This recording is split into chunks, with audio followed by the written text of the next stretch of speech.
आप सभी का पूजा तिवारी के चैनल में स्वागत है। आप सभी को सावन की हार्दिक शुभकामनाएं। आज हम सोमवार व्रत कथा पढ़ेंगे सुनेंगे। यहाँ पर मैं आप सभी को स्पष्ट बता देना चाहती हूँ कि जो साल के 12 महीने सोमवार रखते हैं और जो सावन के सिर्फ ये 4 और 5 व्रत रखते हैं, उन्हें पूरे साल के 12 महीने का फल प्राप्त होता है।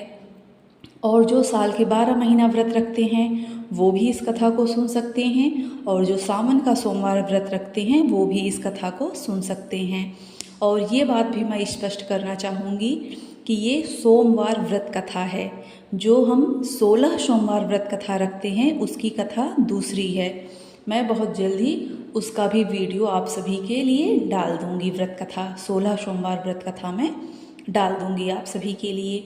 तो आप सब सुबह ब्रह्म मुहूर्त में उठ जाएं और नहा धो के स्वच्छ हो जाएं, स्वच्छ वस्त्र धारण करें, श्री शंभू की माता पार्वती की विधिवत पूजा कर लें और अपने हाथों में पुष्प ले लें। कथा सुनना प्रारंभ करें। एक साहूकार था, उसके पास धन की कोई कमी नहीं थी।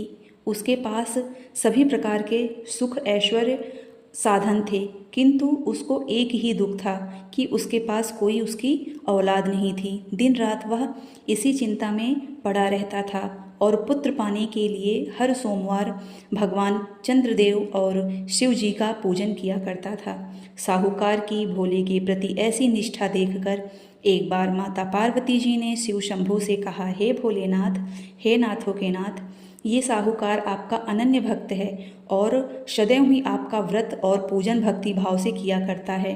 आप कृपा करके इसकी मनोकामना को पूर्ण करिए। पार्वती जी के ऐसे मधुर वचन सुनकर भोले बाबा बोले, हे गौरी, हे पार्वती, हे गौरी, यह संसार एक कर्म क्षेत्र है। यहाँ जो भी जैसे कार्य करता है उसे वैसा ही फल मिलता है, अर्थात जैसा कार्य मनुष्य करता है उसे वैसा ही परिणाम भोगना पड़ता है।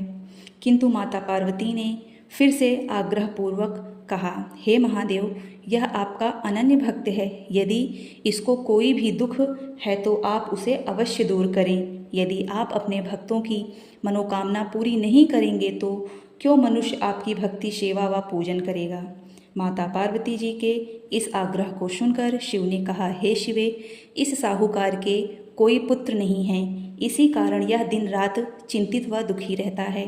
इसके भाग्य में संतान न होने पर भी मैं इसे पुत्र प्राप्ति का वरदान देता हूँ, किंतु इसका पुत्र केवल 12 वर्ष तक ही जीवित रह सकेगा, इसके बाद वह मर जाएगा। मैं इस साहूकार के लिए इससे अधिक कुछ भी नहीं कर सकता हूँ। यह सारी बातें वह साहूकार सुन रहा था। सारी बातें सुनते हुए उसे न कोई खुशी हुई और न कोई दुख हुआ। वह पहले की भांति शिवशंभू का पूजन करता रहा, व्रत करता रहा। कुछ समय पश्चात साहूकार की पत्नी गर्भवती हुई और 10वें महीने उसे सुंदर रूपी रत्न पुत्र प्राप्त हुआ। साहूकार के घर में खूब ढेर सारी खुशियाँ, बधाई बाजी और सबने खूब उत्सव मनाया, किंतु साहूकार अपने पुत्र की 12 वर्ष की उम्र जानकर कोई खुशी प्रकट नहीं किया और इस संबंध में किसी को भी नहीं बताया। वह बालक धीरे धीरे अपने घर में बड़ा होने लगा। जब वह बालक 11 साल का हो गया तब बालक की माता ने साहूकार से उसके विवाह के लिए कहा, किंतु साहूकार ने कहा कि मैं इसे काशी भेजूंगा। साहूकार ने अपने साले को बुलाया और कहा कि तुम इस पुत्र को काशी पढ़ने ले जाओ और इसे विधिवत शिक्षा ग्रहण कराओ। साहूकार ने अपने साले को ढेर सारा धन देते हुए कहा कि तुम रास्ते में जहाँ भी ठहरना वहाँ पर यज्ञ कराना, ब्राह्मणों को भोजन कराते जाना। इस प्रकार दोनों मामा भांजे रास्ते में यज्ञ करते, दान देते और ब्राह्मणों को भोजन कराते जा रहे थे। रास्ते में एक शहर पड़ा। उस शहर में राजा की कन्या का विवाह था। एक अन्य राजा का लड़का बारात लेकर आया था, लेकिन वह एक आँख से अंधा था। उसके पिता को इसी बात की चिंता थी कि वर को देखकर कन्या के माता पिता विवाह से इनकार न कर दें। इसी कारण जब वह साहूकार के अति सुंदर बेटे को देखा तो उसके मन में विचार आया कि क्यों ना इसी लड़के से विवाह का कार्य पूर्ण करा लिया जाए। यह विचार कर उसने लड़के के मामा से कहा कि यदि आप फेरे व कन्यादान का कार्य पूर्ण करा देंगे तो आपकी बड़ी कृपा होगी और हम आपको बहुत सा धन देंगे। साहूकार के लड़के और मामा ने इस बात को स्वीकार कर लिया। विवाह का काम भली प्रकार पूर्ण हो गया। जब वह लड़का विवाह का काम भली प्रकार से पूर्ण हो गया, जब वह लड़का जाने लगा तो उसने चुपके से राजकुमारी की चुन्नी पर लिख दिया कि तेरा विवाह मेरे साथ हुआ है, लेकिन जिसके साथ तुम्हें भेजा जाएगा वह एक आंख से अंधा है। मैं काशी जा रहा हूँ विद्या ग्रहण करने। राजकुमारी ने जब इस प्रकार लिखा पाया तो उसने काने राजकुमार के साथ जाने से इनकार कर दिया और कहा कि मेरा पति यह नहीं है, मेरा विवाह जिसके साथ हुआ है वह काशी गया है। राजकुमारी के पिता ने यह जब सुना तो अपनी कन्या को विदा करने से इनकार कर दिया। बारात वापस चली गई। उधर साहूकार का लड़का और मामा काशी पहुंच गए, जहां लड़के ने अपनी पढ़ाई शुरू की तथा अपने अतिरिक्त समय में मामा भांजे यज्ञ दान करते और अपना समय व्यतीत करने लगे। इस प्रकार कई महीने बीत गए। जब लड़का 12 साल का हुआ तो उस दिन मामा ने यज्ञ का आयोजन रखा। लड़के ने अचानक ही बोला, अरे मेरी तबीयत थोड़ी सी खराब हो रही है। लड़के के मामा ने कहा, तुम अंदर जाकर थोड़ा सा विश्राम कर लो। लड़का अंदर जाकर सो गया। थोड़ी देर पश्चात लड़का की मृत्यु हो गई। जब लड़के के पास मामा आए, देखे कि भांजा मरा हुआ है तो वह बहुत दुखी हुए। उन्होंने सोचा कि पहले मैं अपना यज्ञ पूर्ण कर लूं, तब बाद में कुछ सोचूंगा। लड़के के मामा ने यज्ञ कार्य पूर्ण किया और फिर दहाड़े मार मार कर रोना प्रारंभ कर दिया। उसके इतने करुण रोने लगा और जोर जोर से रोने लगा। संयोगवश उधरी से शिव और माता पार्वती जी गुजर रहे थे। माता पार्वती ने भगवान भोलेनाथ से कहा, हे स्वामी, कोई दुखी व्यक्ति रो रहा है, उसके कष्ट को दूर करते चलो। जब शिव जी और माता पार्वती जी वहां पहुंची तो उन्होंने देखा कि वहां पर एक लड़का मरा हुआ है और माता पार्वती ने उस लड़के का मरने का कारण पूछा तो भोले बाबा ने बताया, हे गौरी, इस लड़के की आयु इतनी ही थी, अब इसकी आयु पूरी हो चुकी है। तब माता पार्वती ने विनम्रता पूर्वक फिर भोले बाबा से कहा, हे महाराज, कृपा करके आप इस लड़के को जीवित कर दें, नहीं तो इसके माता पिता वियोग में तड़प तड़प कर अपनी जान दे देंगे। माता पार्वती के ऐसे मधुर वचन सुनकर शिव जी ने लड़के को पुनः जीवित कर दिया।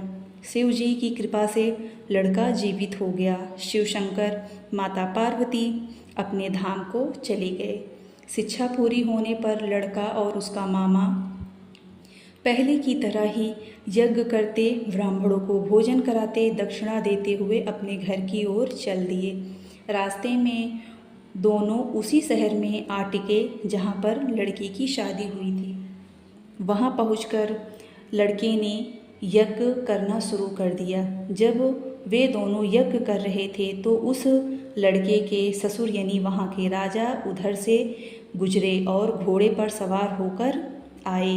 अपने सेवकों के साथ जाकर उस लड़के और मामा को सम्मान सहित अपने राज्य में लेकर गए। महल में ले जाकर राजा ने उन दोनों की खूब सेवा की। कुछ समय राजा के महल में व्यतीत करने के बाद लड़के और उसके मामा ने कहा, हे राजन, हम अपनी घर को जाएंगे, हमें आज्ञा दीजिए। राजा ने अपनी लड़की को लड़के के साथ विदा किया और साथ में बहुत सारा धन दास दासियों को भी भेजा। जब वो अपने शहर में आए तो लड़के के मामा ने कहा, पहले मैं तुम्हारे माता पिता को तुम्हारे आने की खबर देता हूँ, तब तक तुम पति पत्नी सहित यहाँ पर आराम करो। ऐसा कहकर लड़के के मामा साहूकार को अपने पुत्र आने की खबर देने चले गए। घर आकर उन्होंने देखा कि उनके बहन और बहनोई छत पर बैठे हुए थे और उन्होंने अपने प्राण त्यागने का संकल्प कर दिया था कि यदि मेरा बेटा जीवित लौट आएगा तब हम छत से नीचे आएंगे, नहीं तो छत से कूदकर अपने प्राणों का त्याग कर देंगे। लड़के के मामा ने जब यह समाचार सुनाया कि उनका लड़का जीवित आ गया है तो उन्हें विश्वास नहीं हुआ। तब लड़के के मामा ने शपथ खाकर कहा कि आपका पुत्र अपनी स्त्री के साथ बहुत सारा धन एवं दास दासियों के सहित घर आया है। तब साहूकार और उनकी पत्नी छत से नीचे आए तथा प्रसन्नता के साथ अपने बेटे और बहू का स्वागत किया। सभी प्रसन्नता के साथ रहने लगे। इस प्रकार भक्ति भाव से जो प्राणी भगवान शिव शंभू की पूजा करता है, सोमवार व्रत का पालन करता है तथा प्रेम पूर्वक इस कथा को पढ़ता है, सुनता है तो उसके सभी कष्ट दूर हो जाते हैं, उसकी सभी मनोकामनाएं पूरी होती हैं और इस लोक के सभी सुखों को भोग कर अंत में वह शिवलोक को प्राप्त होता है। यहाँ पर हमारी सोमवार व्रत कथा समाप्त होती है। आप सब आरती की सुंदर थाली सजाइए, भोले बाबा माँ गौरी की आरती करिए। आरती है ओम जय शिव ओमकारा। विधिवत आरती कर लीजिए। जो प्रसाद आपने चढ़ाया है बच्चों में ज़रूर वितरण करिए, और अगर आपके घर गोसाई आते हों या फिर आपके अगल बगल हों तो शिव बाबा का प्रसाद गोसाई को अवश्य देना चाहिए। आप सभी को व्रत कथा कैसी लगी कमेंट के थ्रू ज़रूर बताइएगा। आप सभी को हर हर महादेव सावन की हार्दिक शुभकामनाएं।